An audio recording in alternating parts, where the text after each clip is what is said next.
Hi, everybody, and welcome back to the Survivor 50 Wishlist podcast, an off-season series where we're trying to figure out who could and should come back for Survivor 50, a returning season that is on the horizon.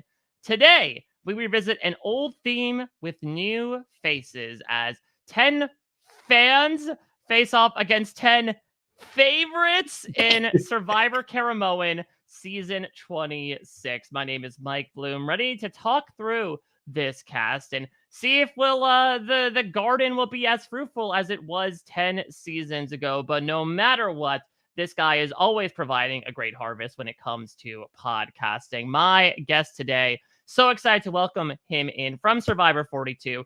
If he had a chance at naming a merged tribe in the second season, I think he would probably go for Sarab Anil, considering that is his podcast mother, Liana Boris's name backwards. It is, of course, Omar Zaheer. Yes, mommy. And thank you, Mike, for welcoming me. I guess that makes me your stepson. Who's to say? But speaking of fans versus favorites, Caramoan, fans, I don't know about that, said a wise woman once. But what would be cool is if they actually, I think fans versus favorites as a concept was great. And obviously the execution of the first one was great, but a lot of that fell onto the favorites. And it was very favorite heavy again. What if they had now done this sort of theme with actual fans?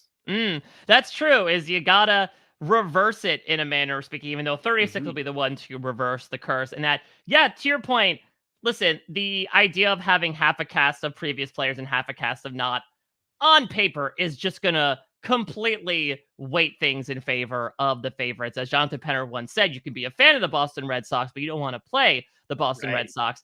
And so it very much leaned on, okay, if the favorites are going to dominate, they better be entertaining. In season 16, they absolutely were. Season 26, debatable. There are So, a couple yeah.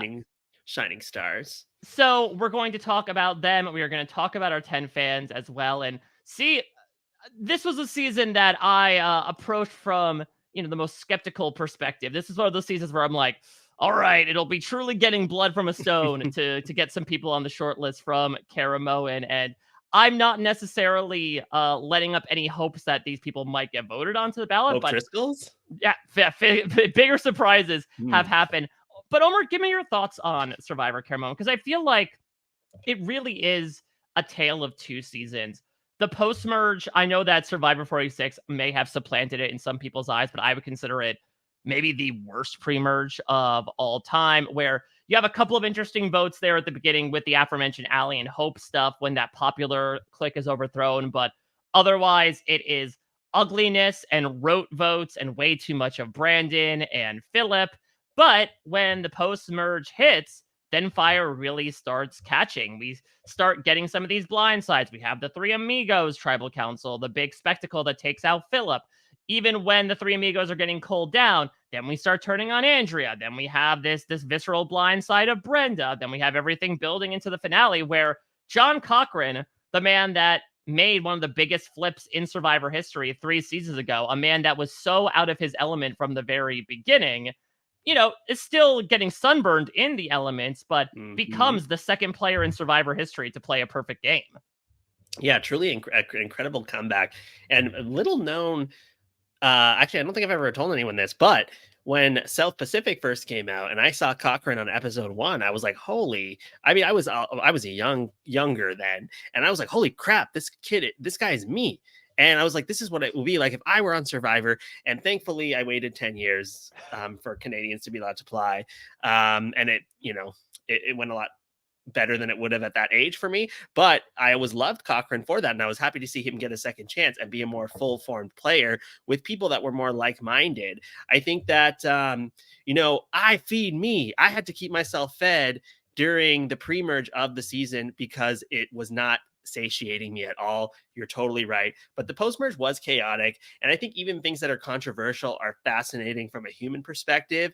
And we'll get into that, I'm sure, because there's some controversial moments. Absolutely. And then it culminates in one of the wildest finales, if not one of the wildest assembly of minutes I've ever seen in Survivor history, where this reunion, to put it mildly, is a shit show where because Hmm. of Brandon Hand's threatening Philip on and off screen, they choose to withhold him from attending the reunion, but to not give away that anything's wrong, they then proceed to sit all of the pre-jurors in the front row of the audience instead to just kind of sit there. Even the people that are on stage, though, are not necessarily given their due. Eric, who finishes in 5th place, doesn't say a word as we get random segments of Boston Rob plugging his book, of Rudy, who, to be honest, looks like he is barely there from a cognitive perspective, getting a message from Richard Hatch naked sunbathing. And then we get the most enigmatic teaser for a season in Survivor history, where it was Oh just a yeah, drop of red food coloring into water to tease blood versus water. So it honestly they felt really like, said make it as bad as possible. yeah, so they really set up And like a fever dream to end that yeah, season. and you know what?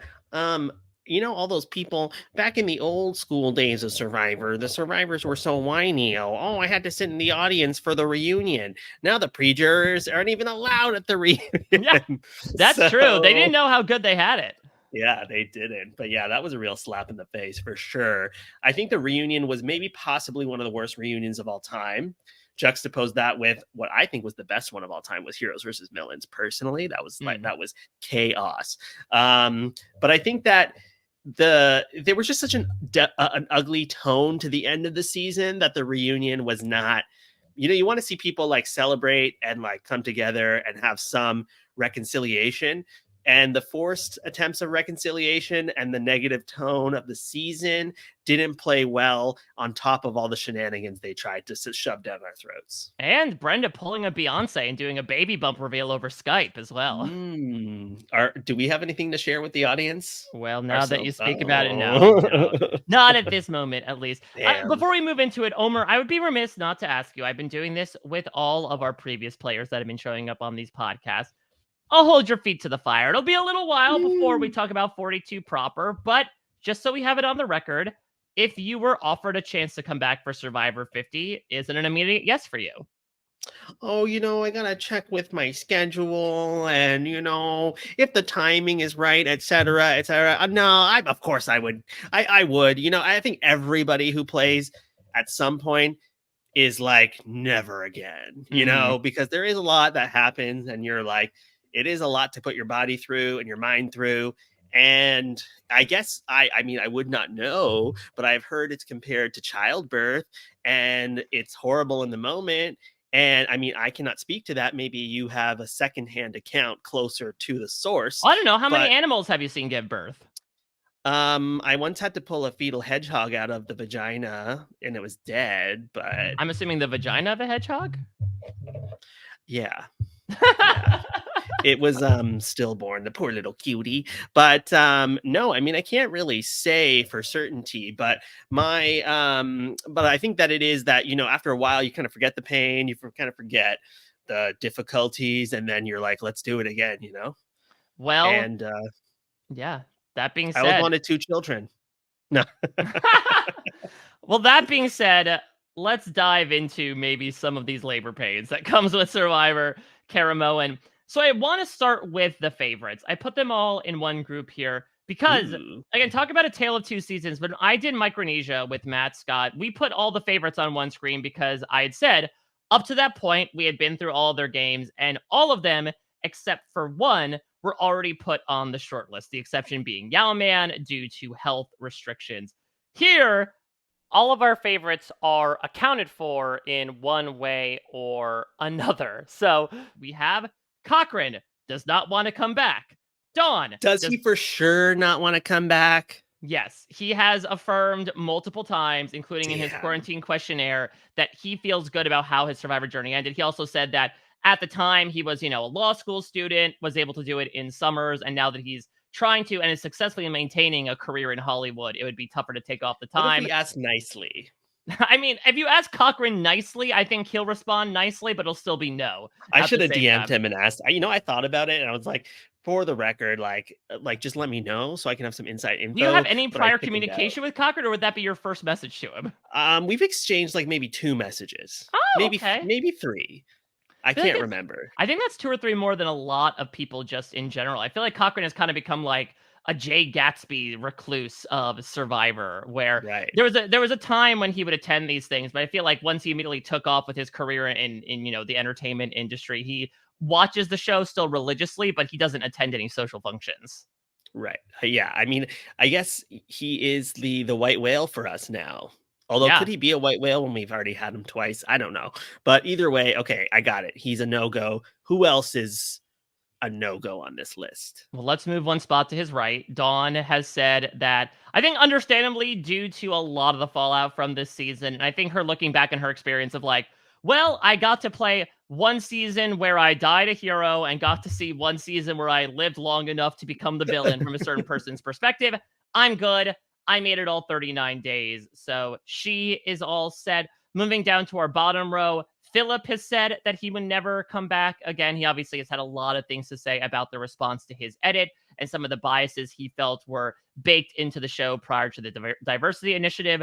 Corinne has said no. She does have a certain opinion about how she doesn't feel like she necessarily needs to go back, that she has kind of moved on from her life, and that We've Amazing moved Race on was. from her too. Yeah, So I mean, it's and all also like good. she favored maybe a bit of the way that the Amazing Race personified its contestants, since it was inherently less of a cutthroat game based on human drama. And listen, Brandon Hans hasn't said no. I think this is more so the case of the show saying hell no. Oh God. What show should he go on? Or will we cover that at the We end? could cover that at the end. I think there are certainly a number of things. And the last one is Francesca. She's ready for the memes to end. She says that she doesn't feel like she's a very good Survivor player. She's not cut out for the game, in her opinion. And so she doesn't want to come back for a third time, only to most likely get voted Interesting. out first. Interesting. See, I think that would be interesting if she would, but sad. But all right. I guess a lot of, you know what? Maybe it wasn't just traumatizing for the audience to watch this season, but Yeah. more than half of these returnees, I mean, it's tough. It felt like a lot of these people just were not enjoying themselves on the season. And not to say that Survivor is fun, as an infamous late man said, going on a cruise is fun. But to your Hmm. point, this was one of those seasons where it just kind of felt like all the negative energy was kind of bouncing off one another in this chamber, where even the people that were in charge in a Cochrane, a Dawn, like Cochrane has some pretty funny confessionals, but it's nothing compared to his first season out. Now, maybe part of that is a bit of like the winner's edit of kind of dulling some of those aspects of the character to make him more of that, to use some edgic terms like MORCP3 type of Hmm. editing rather than OTT. He was toneless this season. Toneless. Well, I will say the positive tone of things are a few people that we have already put through from this list. Eric was put on the list and then removed himself. Brenda's on the list. Andrea Belke wants to play for a fourth time. We did put her on the list. And Malcolm, we recently put on the list on yesterday's podcast with Jake. Let's start talking about some new names here. Let's talk about Ooh, this enigmatic group of fans. super fans. Yeah, they're super something. Let's work our way up from the bottom to the top here. We have, of course, the Blonde Squad in Allie and Hope, two members of, again, this sort of double date popular kid four-person alliance that immediately gets dethroned once the fans go to tribal council. Then Hmm. we have Shamar, who was quite literally, from a physical and emotional and confrontational perspective, this big force in the tribe, a veteran who was more than happy to speak his mind. Of course, Tim from Survivor 46's favorite player as far as his bio Right. is concerned. We have It played Laura, the same game. yep, who gets taken out because of a grain of sand in his Mhm. eye, causing a corneal abrasion, I believe. We have Laura Alexander, who, while having the same hair as Hope and Allie, wouldn't say is lumped in with them. I think definitely more of a like brainier one than the two of them, but that came at the cost of her being a pretty weak performer in challenges, and it just got to the point where they had to get rid of her and keep Eddie and Reynolds. We have Matt Bischoff, who is this fun, tough looking Sons of Anarchy guy who ends up getting swap screwed in a way where he's swapped over to a majority favorites tribe and they immediately get rid of him. Followed by Miss Vanilla Ice Cream herself, avowed and celebrated race car champ Julia Landauer. Then we have Michael Snow, as Corinne will refer to him as the gay.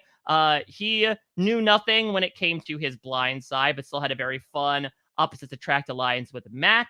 Then we have the two of the three amigos in the form of Reynold, the used car salesman type, and Eddie of the dog bar. And then we finish with the only fan to make a fans versus favorites final tribal council in Survivor history in Sherry Beetham. So I guess let's sort of like start from the top and work our way down because I think those are going to be the more likely names we speak about. Let's talk about Sherry here because if we talk about a tale of two seasons, I feel like that was exactly the case with Sherry, where Sherry came in guns blazing on that fans tribe. She immediately takes Shamar under her wing saying, "This is my Philip," and probably a lesson to her and many other people of like, don't take a goat under your wing on day 3 of Survivor because at that point there's still 36 days to go. But she's one of the people to help really, culminate together this big Misfits alliance to take down this young, hot, athletic alliance of 4.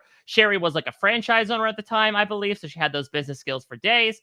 But then once the merge hits, she just kind of fades away. It seems like she really falls in line with Philip, becomes an honorary member of Stealth R Us, and then kind of from our perspective, goes along to get along until the final tribal council where that fieriness comes out and she infamously tells Eric, another purple player, to take a seat and basically said, "No more questions, Your Honor."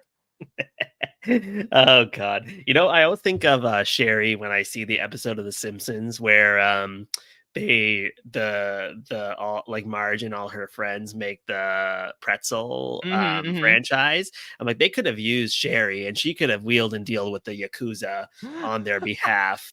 I think that Sherry is interesting. She actually reminds me gameplay wise of one of a new era contestant. Had a similar trajectory, Mr. Romeo, perhaps. Oh, interesting. Being, HBIC in the pre-merge and then, loses all agency social capital in the post-merge and just has to kind of scrape by until they can find a home. And that is Sherry's story in a nutshell. I think if we were looking at the first half of her game, that's a strong chance of a returnee or somebody worth further consideration. I think the latter half, I don't think it gives enough. This is season 50. But also considering the fact that, there's this fun sort of experiment of, okay, if Sherry were on an entirely new player season, maybe she holds this attitude and this grip on the game for the entire time. But once she hit the beach with returnees, then she kind of shrunk back. But the assumption would be, obviously, she'd be playing Survivor 50 alongside other returnees. So who's to say that behavior would necessarily change? She did not do a quarantine questionnaire, so I'm not sure if she was one of those types that was like, oh, if I come back, I would change my playstyle completely. But again, sort of like Brenda, I feel like we saw 2 different playstyles within her game that I don't feel necessarily as much fun as she would be to provide some more final tribal council sass. Even in the new era format, she would still tell people to sit down. I don't think there's something there for me. Yeah, she does look a lot like Sandra Bullock, though, no? Yes, I do recall that there was a lot of discussion about that back in 2013. But Maybe I think that was also like she can have a blind side. Yeah, that was also peak blindside discourse as well. So it all ended up working out very well.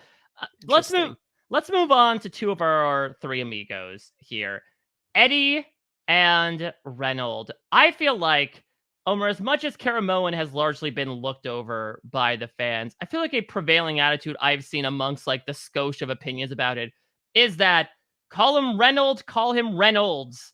If there is one person to return from this season, it should be him. Reynold or Eddie? Reynold.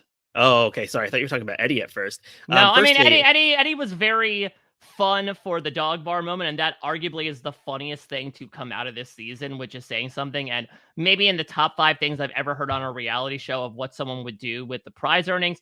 But even though he is our fallen angel, technically, of the season, he was super low-key for the majority of the season. I mean, Mike Bloom, I hate dogs and I hate bars, so... Yeah, I was going to say, like, from your own veterinary perspective, what are the sanitary restrictions or ramifications that come with a dog bar? It's a terrible idea. The dogs wouldn't like it. The drinks are going to get contaminated with dog hair and saliva. It's the stupidest thing I've ever heard. It is funny, but it's stupid. And that's Eddie. Funny, but stupid. I think we're good there, though. Like, I agree. Mhm. I don't think there's anything there that was interesting enough. Maybe he could go on to one of those. Oh, I guess that's a future part Yeah, of this I was gonna say we'll put discussion. a pin on that. I think, Yeah. that Amazon show that was like The Amazing Race with someone and their dog, that could be Eddie. Oh, I had different thoughts, but all right. But Reynold, I agree. So Reynold, can we swear on this pod? Oh, please. I mean, I don't know if this is a swear. Reynold is a douche, but That's not a he's swear in the least. okay, but he's like a likable douche in a way. Don't you Mhm. agree? Like he has some when okay, the thing is when Reynold is in charge or in a position of power, he's absolutely insufferable. Mhm. When he is an underdog, you kind of want to root for him a little bit. He's got some charisma, some charm, a lot of like focus on the game and he tries, and much like Susie Smith, we just want people to try, you know, and that's he really did, carry the load of the entertainment of the fans on his shoulders. And, did he say some really douchey things? Yes. I don't know if you recall when he said, there's no one left to F now that hope's gone. Oh, I That's a do, crazy thing to say. yeah, it seems like he Um, basically should have come to the season wearing a Letterman's jacket because it gives that sort of quarterback asshole high school movie yeah. vibes. And like you're saying that when there's like supermodel Brenda on, like what are you Mhm. even talking about? But nevertheless, I think he is, I would say, a top choice for Yeah. this season though. Yeah, I completely agree. I think that he has said so as well in his quarantine questionnaire. Plus, he's also had a bit of a shift too. I do believe shortly after he ended up playing, he actually ended up, I think, taking in a couple of his partner at the time's kids as sort of his own step kids, much like I apparently did with you, Omar. So Yeah. that's interesting as well because that's also the POV of. Oh, almost like what happened with Boston Rob from a certain perspective. Oh, this guy was the braggadocious young asshole in charge of the tribe, but maybe becoming a family man has softened him a bit. We should also mention, though, the fact that Reynold was an idol finding fiend. Yes. He finds an idol within the first couple of episodes, is basically forced to play it after the information is revealed and his alliance gets turned on his head, and then goes off, immediately finds another idol. And that Yeah. ends up coming very much into play. He's going to play an idol on Malcolm. He's going to win individual immunity during that Three Amigos tribal council as well. So Reynolds was someone that was able to, I think, also put together a very competitive streak and had him out looking for advantages, which is obviously something that's very desirable in a returnee. Yeah, and I also don't think he was like horrible at the game per se. Like I think at Mm. times he had good reads. He was clearly not strong in social relationships outside of his alliance, but he was a strategic player. He knew what cards to play when he's in the underdog position. And I think that he would be, I think once a douche, probably always a douche. But let's see. I'm down to see it. Yeah, I am as well. So he also says that he does, still watch the show. I believe he actually went to an RHAP event in 2017 in Austin, and he was sort of like the wingman of Colby and of Burton. Mhm. So he's someone that, as much as we laugh at the term fan with this cast, was someone that still catches up with the show. He is, I believe, 41 years old, which is, again, kind of on the younger side compared to some of the other players that Mhm. we've put through here. And I think he's someone who definitely out of the shallow pool of this cast would be an interesting display of, does he know the evolution of the game and does he bring in his own personal evolution as well? I also think he would have come back had there been a returning season close. Well, I guess there was Blood versus Water, but And which he apparently was asked on, I think, with his mom, I oh, believe. interesting. I mean, of course, the whole rigmarole was that everyone and their mother, quite literally, were Right. asked for Blood versus Water. And I think he declined just because it would be back to back seasons. But yeah, the fact that he Yeah. was in consideration shows that I feel like he production should have would been have on the wanted some. second chance ballot. Yeah, I think at that point, Caramoan, kind of like the Gabones, the Guatemalas, the Mhm. Vanuatus, etc., was a season that production just wanted to leave behind and say like, "Oh yeah, you didn't watch that in the spring of 2013. Nothing happened there except for Cochrane."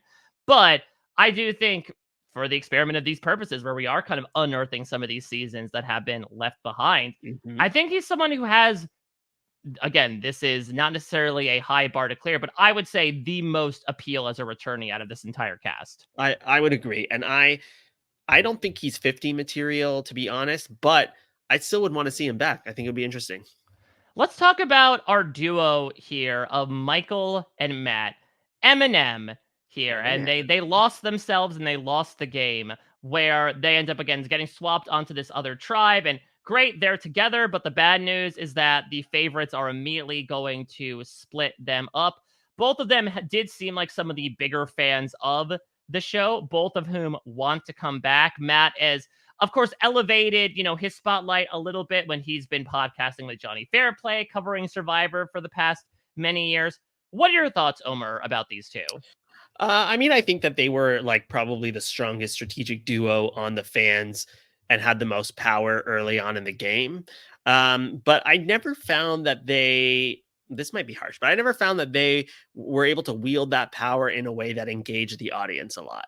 I think Hmm. in terms of the fans that really popped on camera and entertain, and you know what? I will say justice for the fans in one respect. I've heard a lot of this garbage that the fans too are the most boring tribe in Survivor history. I don't agree at all. There was a lot of drama in the first few episodes, and they were more interesting than the favorites at times. And I wouldn't say all of it was like great, like it was like kind of dark at times, Hmm. but there was a lot of drama, and I think that people like Reynold, Shamar, Sherry, Laura, they were bringing it in terms of what they brought to the table. And Matt and Michael's strategic positions was also interesting. I just feel there wasn't a huge pop there. Hmm. So I personally think that I would pass on them. But if you have an argument, take your teeth out. Let's go. Tell me. I mean, like they're not necessarily uh incisors, They're I guess they're more so like little itty bitty eye teeth that there's Yeah. something there at least, and that like you could argue Matt especially was someone who got pretty hosed, and I agree that it was very fun to see these two be the swing votes in early. I think Goda was the name of the Mhm. fans tribe, and they were far from the GOAT. They were GOTA. Uh, and so like there was some there in the beginning. And listen, I'm always a sucker since the very beginning of like two people from completely different walks of life who would never give each other a second glance as they were Yeah. passing the street in real life, working together as number one allies. And I think it's very fun that you have like the ultra city boy in Michael working closely alongside the, bearded, tattooed, hairy BMX sales guy, Matt. And so it was fun to watch that partnership for a little bit of time. But like you said, it was a very weak seedling that also barely grew because, what, 5, 6 episodes in, Matt ends up getting voted out. I do wish that Mhm.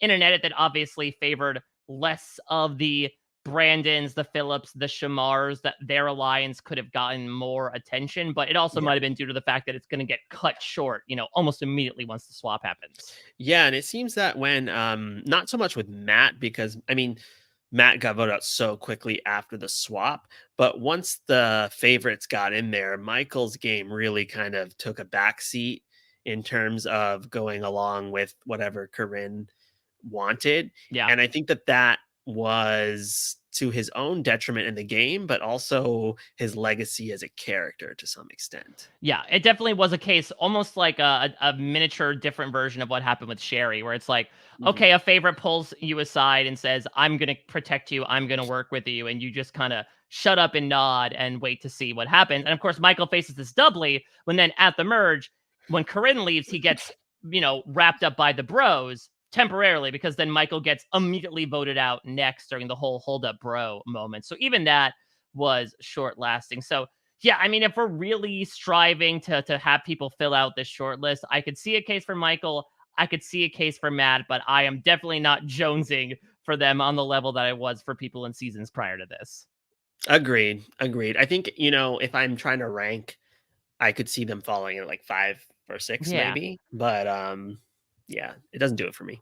I mean, they're Any very nice, don't get me wrong, but any yeah. thoughts about Laura Alexander? Laura seemed to be somebody that actually did fill out the role of fan, But I think, unfortunately, that made her a bit of an outcast, and that she fulfilled perhaps the negative stereotypes of fandom that comes with sitting on your couch all day watching Survivor and maybe not hitting the gym as much as some of these other people.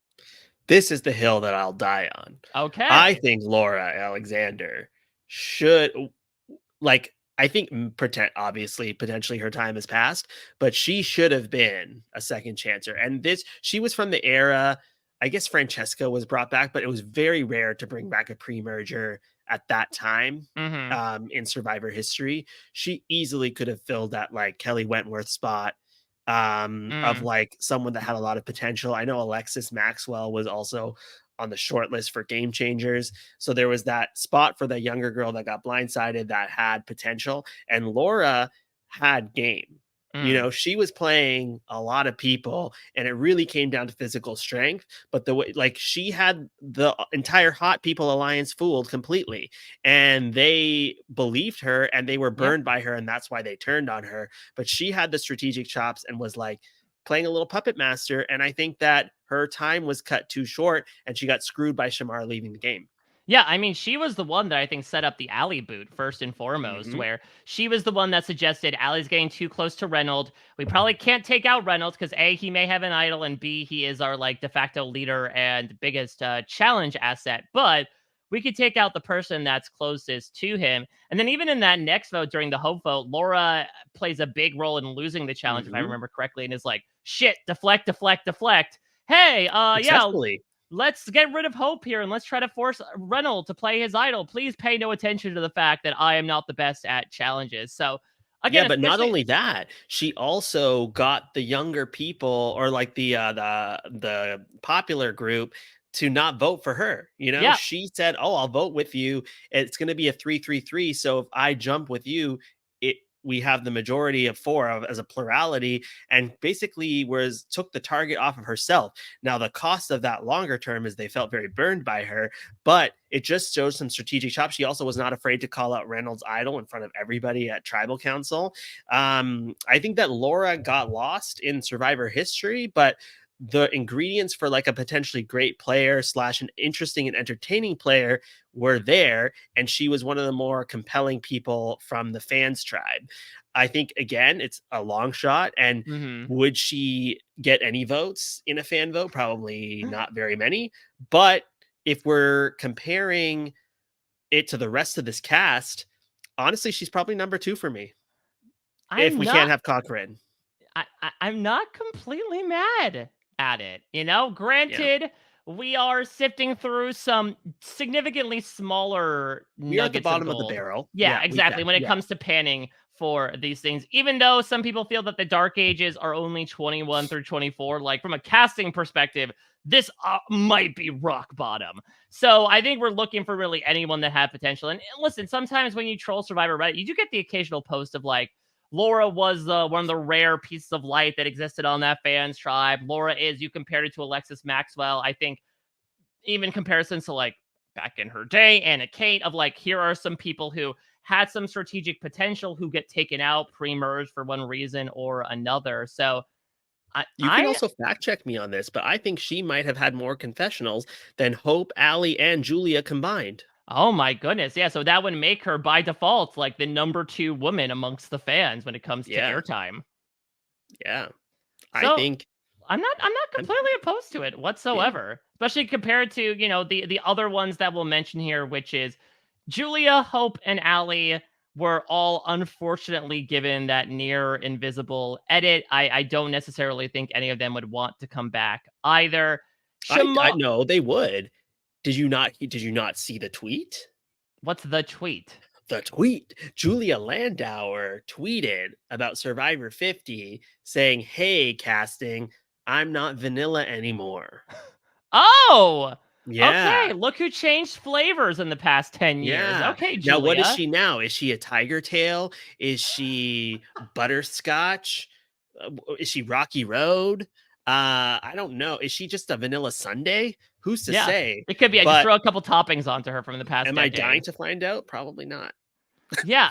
Well, she has done some like pretty impressive things. If I have no knowledge of racing whatsoever, so I will not read stats off for fear that they're not actually that impressive. But I definitely have seen her. Wasn't Chase in NASCAR too, or am I He was a pit imagining? crew member at the time that Nicaragua Maybe he happened. was Julia's pit crew member. Maybe he recruited her. But Interesting. I do think that it would, if they did like an athlete season, it could be fun to bring Julia back. I'm glad that she's showing interest, but I think it is a decade late and several $1,000s short, unfortunately.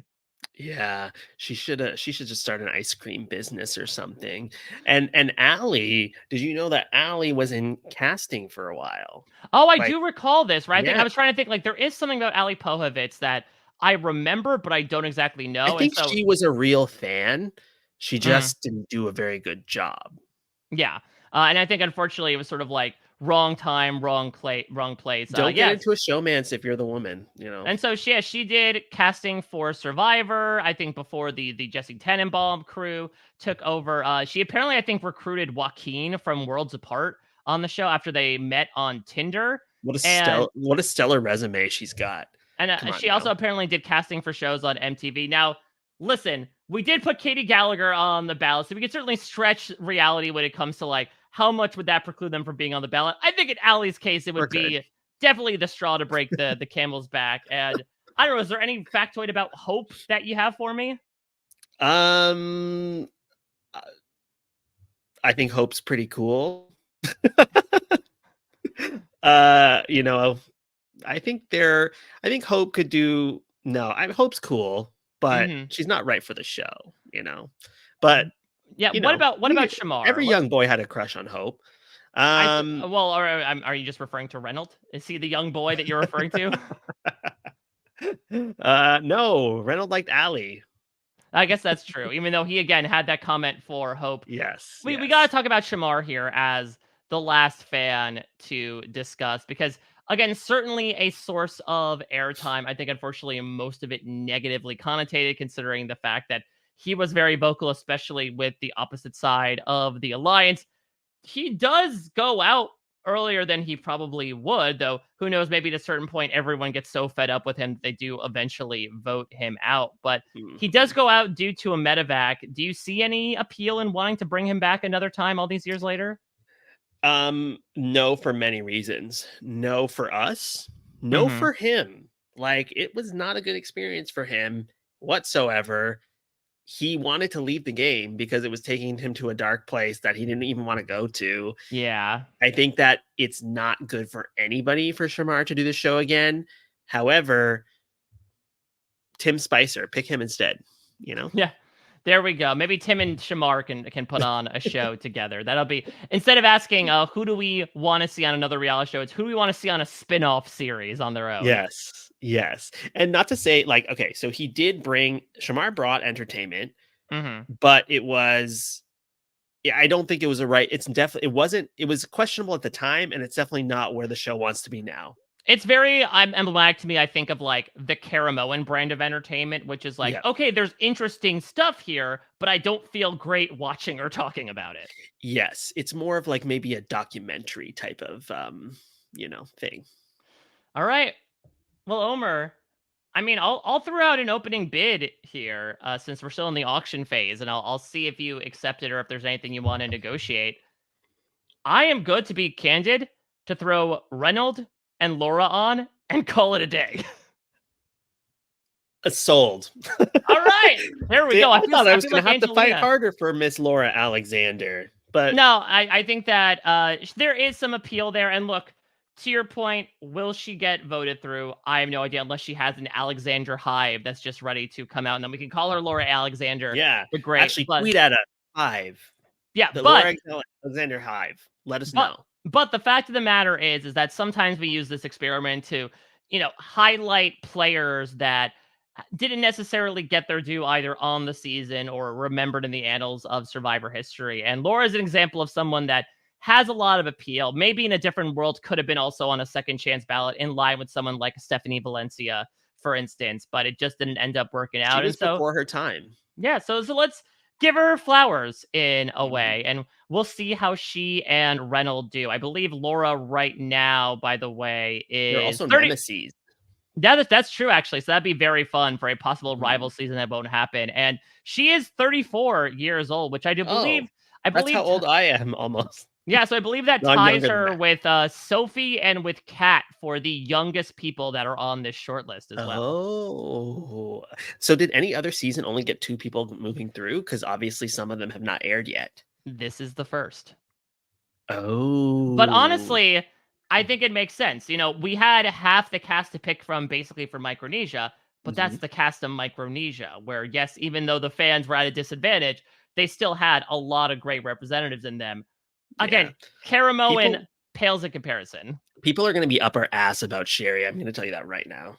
All right, well, maybe depending on how up my ass, or up their ass they are, maybe I'll engage with it at Do another not give in to opportunity. their demands. Okay, well, now I'm caught between a rock and a hard stone, so we shall see what happens. You brought it up a few times, Omer. Last thing I want to ask, somebody from this season you are putting on another reality show, or perhaps a brand new reality show. Who are you pitching and why? I think you gotta put, oh, okay, so I think you've gotta put Eddie and maybe Hope onto one of these, like, Netflix dating shows. Oh, like Perfect Match? Yeah, I think Hope is more of the perfect match. Eddie's probably more like, Too Hot to Handle or something like that. Yeah, Eddie, I think, is Um, perfect for Too Hot to Handle, where, not to say he is like the dumbest contestant ever, but like Too Hot to Handle is all about horny people who have questionable ethics and questionable skills with the marshmallow test. And so I think that Eddie is someone who might be able to handle that in a very fun way. Plus, like, then we get more memes, right, about what is he going to do with his money this time around when he gets like right, the right. $3,000 he'll earn at the end of Too Hot to Handle season 12. Could you imagine Eddie, conversing with Lana the Cone? I think there's a chance he may think Lana is an actual person for the vast majority of the season. I think also, Philip the Specialist would be fun on the Mole. That is a very, very fun point. Christian actually brought up that David Murphy would also be a very fun person to put on the mole. So imagine the two of them together, old Oh rivals facing off on god. the same season. Like that's when they put Stephen Baldwin and Corbin Burnson on back-to-back seasons of Celebrity Mole. And then I also wanna see one of these people on Hoarders, but I don't know who it would be. Who do you think has the biggest hoarder quality to them? You know what? I think maybe it could be it's the one you always least suspect, you know? So, like, maybe, Hmm. like, Michael Snow. I We're also gonna see feel him on like Hoarders. maybe this is again pitching a news show, but I feel like there is sort of a Kitchen Nightmares-esque show about small businesses that Sherry could be the person Oh, behind, where yeah, like yeah, yeah, she'll yeah. visit your franchises and talk about how you're doing things entirely wrong and about how you need to take a seat and let her take over. Yeah, I like that a lot. I like oh, wait, or is that like Shark or it could be Shark Tank. I mean, yeah, Shark Tank is more so Hmm. presenting new businesses to venture capitalists. This is more so like a nanny 911 for business. Okay, yeah, yeah. I'm sold. All right. Well, tomorrow we are keeping with the same cast structure with half returning players and half new players.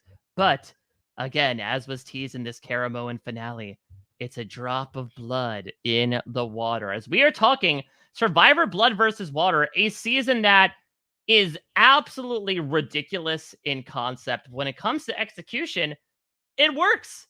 It works. So this is going to be another case where we have talked about all of the previous returning players, and we might have a couple people to address there. But the focus will be largely on these loved ones, which have produced a good amount of returnees, including a future runner-up. Omer, from your personal short list, who from Blood versus Water, I'll say on the loved one side, since you don't know too much about the returnee side of things, would you like to see come back for another season? Well, I think I refuse to not say Candace Cody. So She's I'm on the gonna say list, so that. don't worry. Oh, okay, great. I will say John Cody. I think he deserves a second chance. I think that I would have said Sierra, but maybe if she didn't want to make America great again. So we might leave that one off. Well, you know, she might be Sierra though is somebody that plays the game really hard. Mhm. So, but 3 times is a lot too. But yeah, to not spoil too much about the podcast tomorrow, I definitely have the Brenda debate in my head about Sierra of like, have we seen all we needed to see right, era from right, her? right. So I think John Have we reached Cody. her? Have we reached the end of her Sierra? Yeah, I think John Cody's probably like the biggest obvious choice in my mind. I think Hayden also could potentially be, but it's the Big Brother thing is. I think Hayden would actually be good. He's Yeah, a pretty good game player. so we'll see if Hayden is done with Survivor or if he would be put on the ballot. And I'll be talking about this all tomorrow as we finish off the week with Akiva Winokur, which will be Oh, very missed fun. opportunity for your to bring in blood for yourself. What about Angela Bloom or something like that? I do remember that actually to briefly tangentialize at the end of this podcast. So when I admitted to her that I was a Survivor fan, I showed her the very first episode on a Wednesday night was the merge episode of Survivor Caramoan. And so this Ah. was her first season of Survivor. She entered it halfway through. And so I had to like consistently explain to her, like, oh, this is Eric. He made this big move where he gave up a necklace and got voted out. Oh, that's Corinne. She absolutely eviscerates people, etc., etc. The first full season she ever watched was Survivor Blood versus Water. We moved in together Wow. into our first New York apartment and we watched it together. So yeah, she has Russell Full blooming Feathers. romance. Yeah, so Russell Feathers versus Ruffle Feathers is, of course, a debate that has raged in our household for over a decade. So maybe I'll get her Mhm. opinion on some things. Maybe I'll try to remind her as to who was on the season. It's been a long decade to see what happens. But regardless, tomorrow, Akiva and I, Uncle Kiwi, in honor of the Blood versus Water theming, are going to figure out who from this cast will make our shortlist and join everyone that has come before them, including, most recently, Reynold and Laura. Omer, this is a great time. Talk about making a meal out of some of the scraps that have been given to you. But it wouldn't be a new era contestant if you didn't do that. Anything you We want to plug? feed us. Exactly. Anything you want to plug at this moment, social media wise, podcast wise, etc. No, check out Mike's podcast series Beyond Just Today. Thank For the you. rest Thank you. of the time, and Summer of Survivor. How could you forget? Yes, at the point that this is coming out, we will have been a few weeks after, of course, the star turn of your sister on Survivor Jeopardy, which was a hard-fought competition between you and myself. I would say that Shannon Gus was more so the Goda tribe in comparison to what happened. It was still a really fun time. Had such a positive reception. Check that out. It was a very fun back and forth game, including Shannon actually getting in the hunt as well. I kid. So Yeah, that's just like Sherry early on in the game. exactly. So feel free to check all that out. But as Omer is alluding to, hopefully you will all be joining me back tomorrow as I'll be joined by Akiva Winokur to figure out who will join the shortlist from Survivor Blood versus Water.